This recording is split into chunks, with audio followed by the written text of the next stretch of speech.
CTD ने judicial complex में तोड़फोड़ और पुलिस पर हमलों के खिलाफ थाना सीटीडी में दर्ज मुकदमे में इमरान खान समेत 17 शख्सियात को कल तलब कर लिया।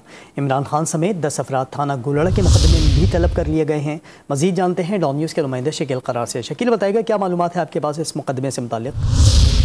जी हाँ, इस वाले से सीटीडी इस्लामाबाद की जानिब से जो हुक्मनामा जारी हुआ है तलबी का, तो उसमें इमरान खान समेत 17 पीटीआई की जो मरकजी क़यादत है उनको तलब किया गया है। उसमें सामने तफ्तीश होने के लिए कहा गया है। इमरान खान समेत मुराद सईद, आमिर कियानी, अमजद नियाजी, राजा खुर्रम नवाज, अली मीन गंडापुर, शुबली फराज, असद उमर, डॉक्टर शहजाद वसीम, फारूक हबीब, उमर अयूब, अहमद अजहर, असद कैसर, हसन शाह नियाजी भी इसमें शामिल है। जबकि इमरान खान नियाजी के CEO कर्नल रिटायर्ड आसिम को भी इस केस में बुलाया गया है और ये ऑलरेडी केस जो है सीटीडी इस्लामाबाद में दर्ज है और जुडिशल कॉम्प्लेक्स में तोड़फोड़ उसके हवाले से उस पर तमाम जो क़यादत है उसको सीटीडी इस्लामाबाद में शामिल होने के लिए बुलाया गया है। शकील, बहुत शुक्रिया आपका।